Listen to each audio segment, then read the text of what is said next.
Sumasa amin nawa ng magandang loob, O Panginoon, ayon sa pag-asa namin sa iyo. Psalms 38 verse 4. O Panginoon, ituro mo sa akin ang iyong mga landas. Psalms 18 verse 1. Iniibig kita, O Panginoon, na aking kalakasan. 2 Corinthians 6 verse 18. And I will be a father to you, and you will be my sons and daughters, said the Lord. Amen. With the God of hope, we bring all joy and peace as we trust in Him. 11:35. Tumamis Jesus. Amen.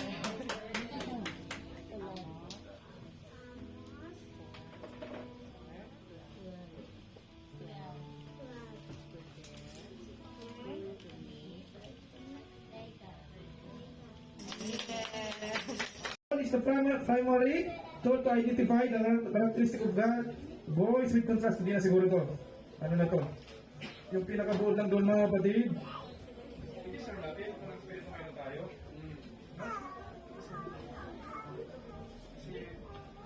Ang sarap. Masarap pag na kay Kristo. Hindi ko mahirap. Kasi ang paghihirap mo na yan mga kapatid, sa hinaharap mo ay ano? Hindi mo sasabihin ng salamat, Lord. Hindi mo lang masasabi na, Lord, akin ba yan? Kundi bagos, grabe sigaw. Grabe pasasalamat. Grabe, Lord! Sigaw na basta naman kasi hindi mo may paliwanag. Hindi mo sa masamay natin mga kapatid, hindi natin malubos maisip na yung hinaharap natin na ipapagalot ng Panginoon. Praise God. Ang alam lang natin, ginto ang apaka natin. Mga mamahalin. Pero, ang pinakamasarap doon, eternal life na walang luha, eternal life na walang pagtangis, walang paghihirap sa mundong itong naranasan natin sa lupa. Amen. Hindi mahirap maglingkod sa Panginoon, kapatid. Yes. Hindi mahirap maglingkod sa Panginoon. Amen. No? Praise the Lord.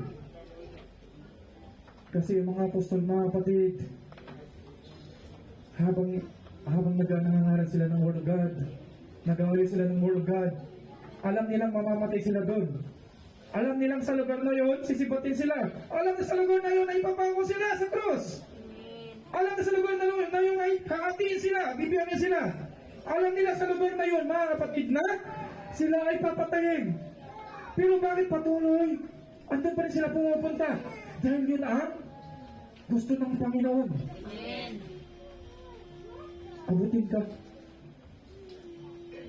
Mahirap maglingkod sa Panginoon. For me to live is Christ and to die is gain. Mayaman si Pablo. Mayaman si Mateo. Pero pinagpalit nila yung mga bagay na yon kasi alam nila buhay na walang hanggan yung nakikita. Yung sa kabilang buhay. Yes.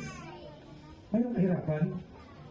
Pero pagka lagi kang nasa presensya ng Panginoon, anong guidance lagi ng Panginoon, Lord, salamat, napagtagumpayan ko ang problema na to. Lord, salamat, napagtagumpayan ko, Panginoon. Lord, isang linggo, napagtagumpayan ko. Lord, ang pamilya ko dito na ngayon. Salamat, Lord. See that? Mahirap ang lingkod sa Panginoon. Bakit ka mo? Kasi hindi naman kasi tayo taga rito, mga kapatid.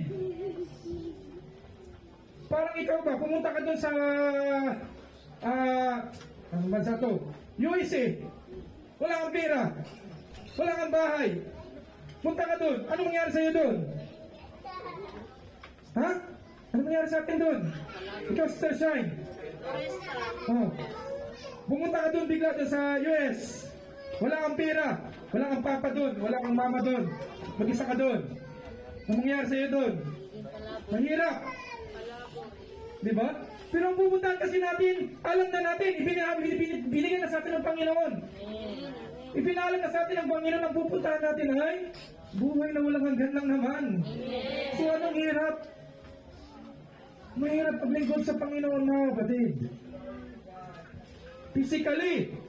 Pero spiritually, there is a joyful. Yes. Physically mahirap. Kasi napapagod tayo, napupuyat. No? Pero spiritually, masarap maglingkod sa Panginoon. Palagpakan natin ang kapatid ng Panginoon. Hallelujah. Salamat. No? Nakito basta sa Colas James. Salamat sa Panginoon sa guidance, sa protection. Then, sa pamilya ko, salamat talaga. Patuloy lang magpuri tayo sa Panginoon. Mahirap sa akin, mahirap. Kaya nakakaganyan, autism, from work. Then, makaidip ng konti, dahil ko sa therapy. Then, halos minsan wala. No? Walang, kumbaga, yung kinikita ko, kinikita ni Mrs., napupunta lang sa mga, ano ba? No? Pangailangan. Mahirap talaga, physically. Pero bakit nandito pa rin ganun kasama ninyo maglilingkod sa Panginoon? Same spirit na gusto natin after gusto namin yung eternal life na kaloob ng Panginoon. Glory to God. Nandito na po mga kapatid. Salamat sa Panginoon. Pinupuri ko Panginoon sa kanya lahat ng papuri in the name of Jesus. Amen.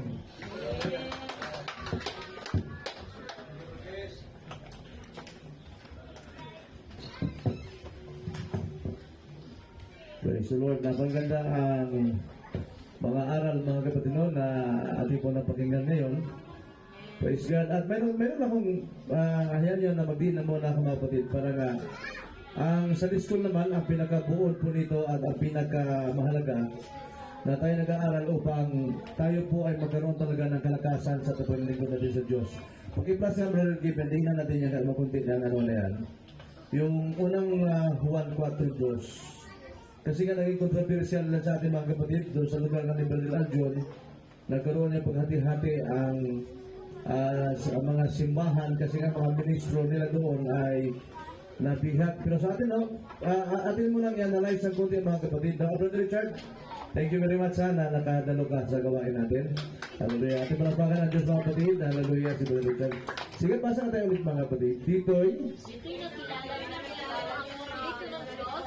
ang bawat espiritu ng kapayag sa Kristo ay sige ha. Hindi lang mahaba mabalip pero gusto ko lang idiin. Baga ma-encounter natin itong mga taong ito, gawa lang sila ay sa atin din. Nakagaling sila, mataas sila na pinuno sa ating samahan, na bihag sila sa isang panampalataya roon na si Kristo nang pumunta sa lupa, bumaba sa lupa, ang katawan niya ay puro Diyos. Puro Diyos. At nung namatay ang katawan ni Kristo ay Diyos din. Yun yung paniniwala nila. Pero ang tanong, yan ba ay paniniwala sa Biblia? Hindi po. Maliwanag dito, ito ha, dito nakilala ninyo ang Espiritu ng Diyos.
Marunong na yan pag binibidyo eh.